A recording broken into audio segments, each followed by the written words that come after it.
some verses from Genesis chapter 48 and from verse 8.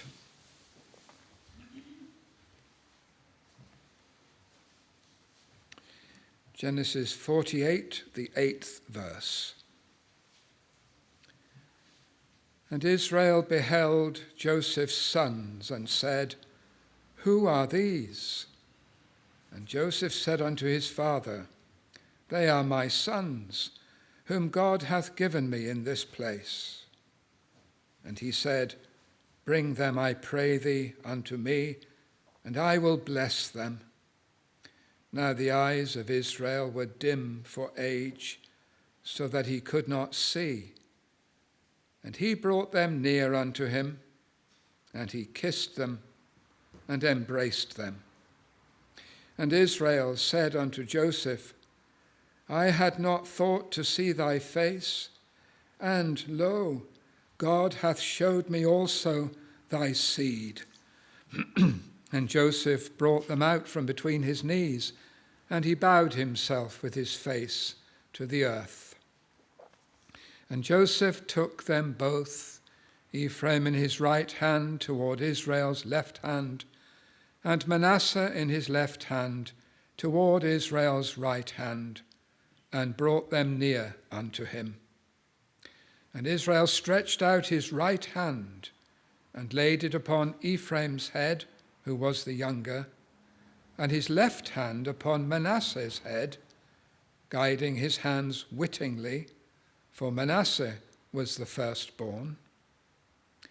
And he blessed Joseph and said, "God, before whom my fathers Abraham and Isaac did walk, the God which fed me all my life long unto this day, the angel which redeemed me from all evil, bless the lads, and let my name be named on them, and the name of my fathers Abraham and Isaac, and let them grow into a multitude in the midst of the earth." Before Jacob pronounces blessing upon Ephraim and Manasseh, the sons of Jacob, he reflects upon something in verse 11.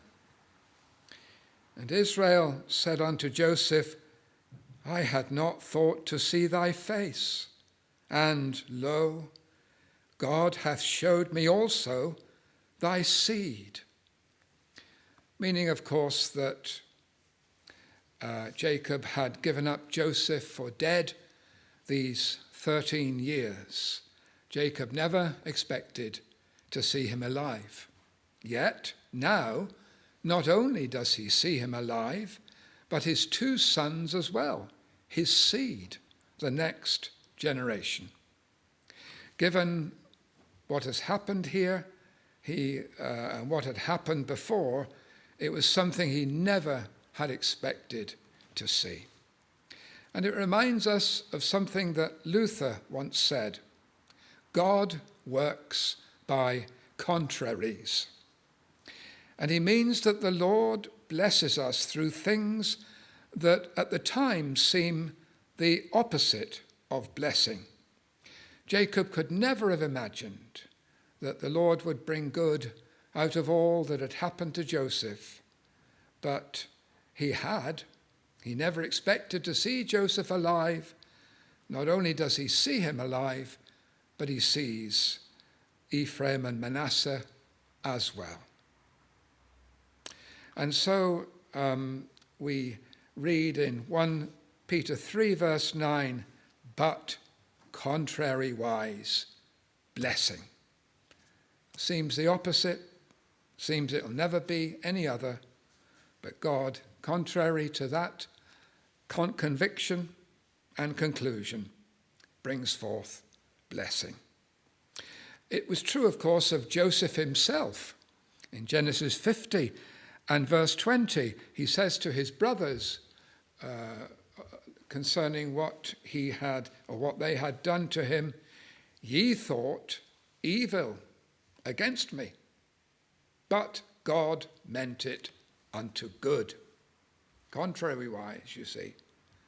And then, of course, not only in the case of Joseph was this true, this principle, but our Lord Jesus Christ is the supreme example of that, isn't he? The ultimate example, really. Betrayed, condemned, crucified, seemed as if the devil had triumphed. Enemies thought they had triumphed. The disciples thought so as well. However, it was through death that Christ destroyed him that had the power of death, that is, the devil. And so the Lord works by contraries. What seemed to be total loss became total gain.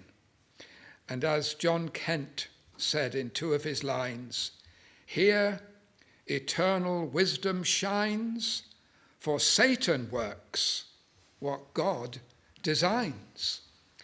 Satan never really triumphs. He is only the instrument of God who works by these contraries. I had not thought to see thy face, and lo, God hath showed me also thy seed.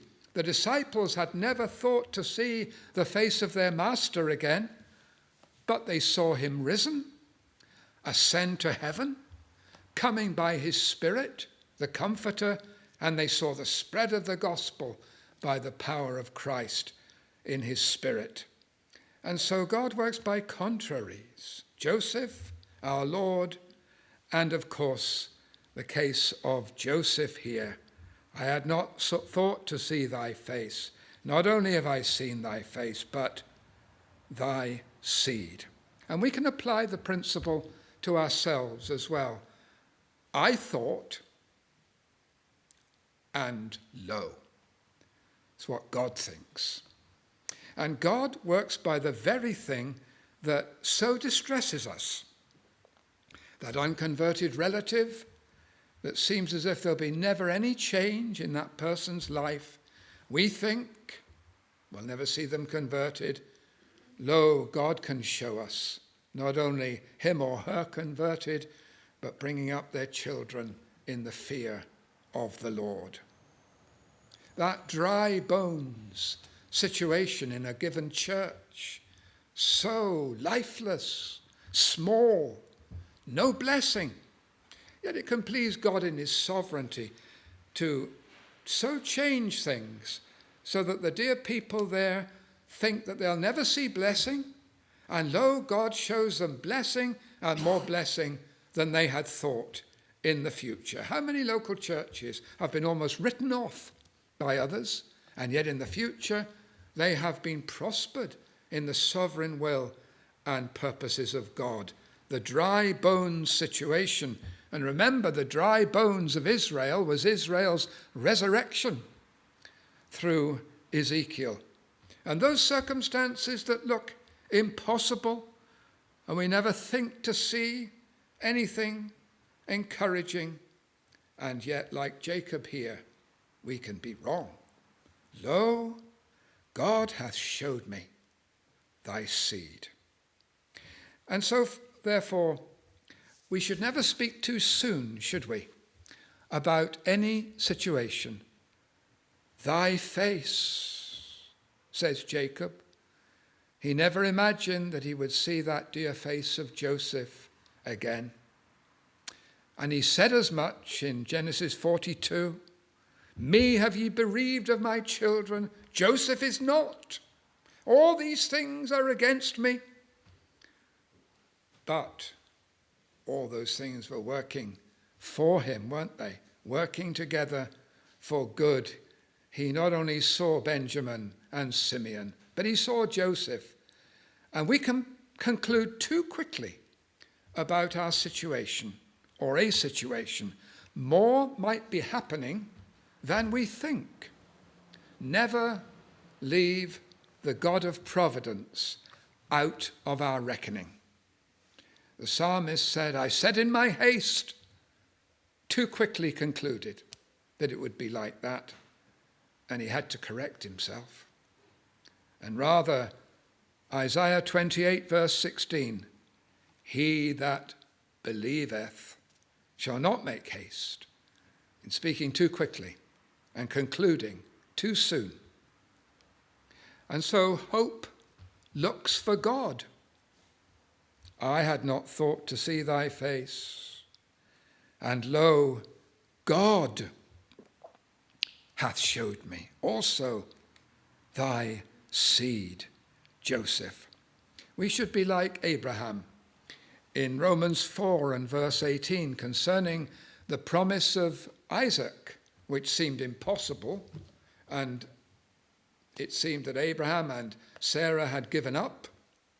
But we read afterwards, Abraham, who against hope believed in hope that God would fulfill his promise, meaning where there seemed no hope, Abraham nonetheless believed and hoped. And he did not hope in vain, did he, when the Lord's time came. And what seems furthest away can be nearer than ever. When things seem at their worst, they can be leading to their best. The darkest hour is before the dawn. I had not thought, and lo, God, what I thought was different from what God did. So never give up praying. I had not thought. That word in the original includes to supplicate, to pray.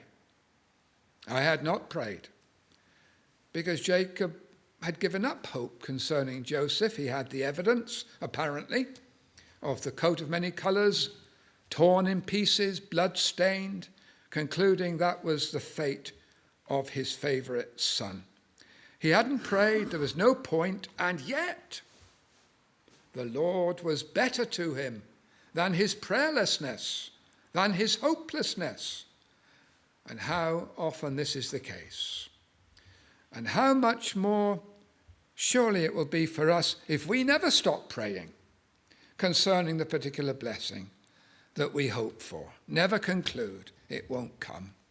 Because God delights to surprise us and make us feel perhaps ashamed that we ever was so negative and concluded things in that way so absolutely. So God can exceed our greatest thoughts, exceeding abundantly above all that we could ask or think. The God of Jacob is able. Let us look to him in prayer and expectation. And that applies, of course, to the work of the Lord in the local church, doesn't it? We can see with eyes that are too human and perhaps too unbelieving. And how things look to us mustn't be how we conclude they'll always be. God has plans and purposes, and if we are his servants, we are labourers together with God, and the Lord is using us, and it's for God to give the increase, and we never know how things can change, how things can turn, and how the Lord can come in for us. The God of Jacob is able. Let us look to him in prayer and expectation. We have looked to him, and we have sought to serve him, and God has been good to us, hasn't he? And the Lord has granted us many encouragements, many answers to prayer, many tokens for good concerning his presence and favour in our midst. We'll hear about some of them later in our meeting. We give God the glory. So never give up. He can do what we cannot do, and he can do much more than we ever imagine. And so, as we sang earlier, Psalm 81 verse 10, open thy mouth wide, and I will fill it. According to the wideness will be the greatness of the blessing. If it's only 3 arrows, like the king of Israel, Elisha was cross because it was little faith, little expectation. Should have shot 5, 6, 7 arrows, 10 arrows and more, grasping hold of the opportunity and believing for the best from God. Well, let us hear this message. Let us open our mouths, let us open our prayers and our hearts wide, and may the Lord fill them. The God who works by contraries and is pleased to confound us happily, so that although things might seem contrary, God himself is never contrary. I had not thought, but God had thought, and he knew what he would do. Jeremiah 29, verse 11, I know the thoughts that I think toward you, saith the Lord, thoughts of peace and not of evil, to give you an expected end. Look for that, and may we be able to say of the God of Jacob, in Jacob's own words, I had not thought to see, and lo, God hath showed. May it be so, for the glory of his name.